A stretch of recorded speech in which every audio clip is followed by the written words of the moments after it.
Je suppose que la plupart de ces mets vous étaient inconnus. Cependant, vous pouvez en user sans crainte. Ils sont sains et nourrissants. Depuis longtemps, j'ai renoncé aux produits de la terre. Et je ne m'en porte pas plus mal. Mon équipage, qui est vigoureux, ne se nourrit pas autrement que moi. Ainsi, tous nos aliments proviennent de la mer. Oui, monsieur le professeur. La mer fournit à tous mes besoins. Mais nous mangeons régulièrement ceci, cependant, et qui ressemble fort à de la viande. Ce que vous croyez de la viande n'est autre chose que du filet de tortue de mer. Voilà également quelques foies de dauphin, que vous preniez sûrement pour du ragoût de porc. Mon cuisinier est un habile préparateur, qui excelle à utiliser ces produits variés de l'océan. Goûtez à tous ces mets. Voilà une crème de lait de baleine, avec du sucre tiré des grands fucus de la mer du Nord.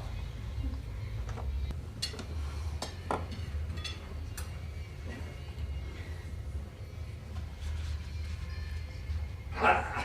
Ou essayez cette confiture d'anémone, qui vaut les fruits les plus savoureux. Goûtez à ce vin. C'est le produit de la distillation des plantes marines.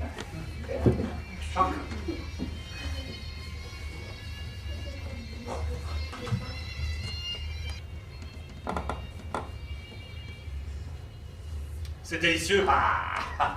Décidément, la mer est aussi bonne nourricière que la terre. Mais la mer ne me nourrit pas seulement.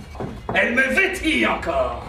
Ces étoffes ont été tissées avec le tissus de certains coquillages. Elles sont teintes avec de l'extrait d'Aplysis de la Méditerranée.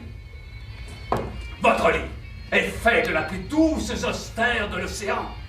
Votre plume, un fanon de baleine.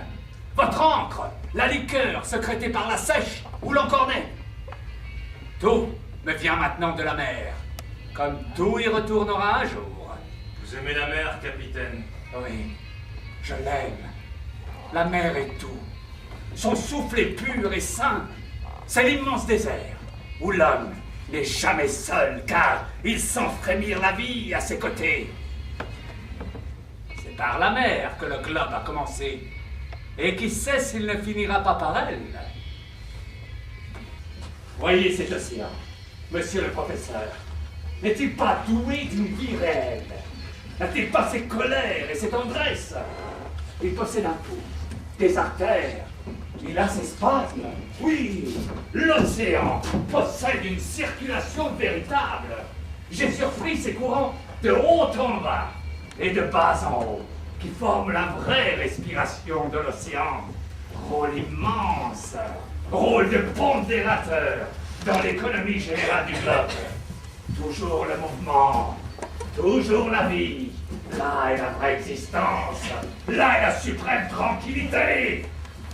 Je concevrais la fondation de villes nautiques, d'agglomérations de maisons sous-marines, villes libres s'il en fut, si indépendantes. La mer n'appartient pas aux despotes. À sa surface, ils peuvent encore exercer des droits uniques, s'y battre, s'y dévorer, y transporter toutes les horreurs terrestres. Mais à 30 pieds au-dessous de son niveau, leur pouvoir cesse, leur influence s'éteint, leur puissance disparaît.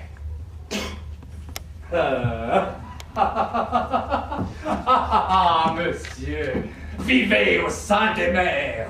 Là seulement est l'indépendance. Là, je ne reconnais pas de maître. Là, je suis libre. Libre, oui. La liberté. Capitaine, j'ai parlé avec Ned Land et... Oui, monsieur le professeur. Capitaine, l'étude est pour moi un secours, une digression puissante, un entraînement, une passion qui peut me faire tout oublier. Mais je ne suis pas seul. Voilà 3 mois que nous sommes à votre bord. Et aujourd'hui, au nom de mes compagnons, je vous demande si votre intention est de nous y garder toujours.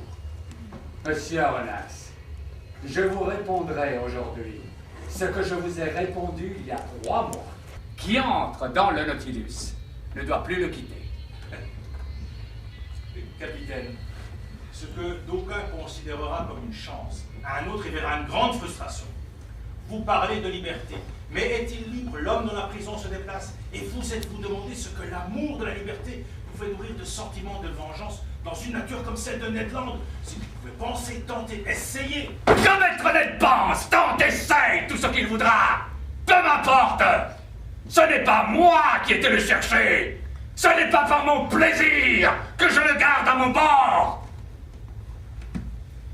Quant à vous, Monsieur Aronnax, vous êtes de ceux qui peuvent tout comprendre, même le silence. Je n'ai plus rien à vous répondre. Que cette première fois où vous venez de traiter ce sujet soit aussi la dernière, car une seconde fois je ne pourrai même pas vous écouter.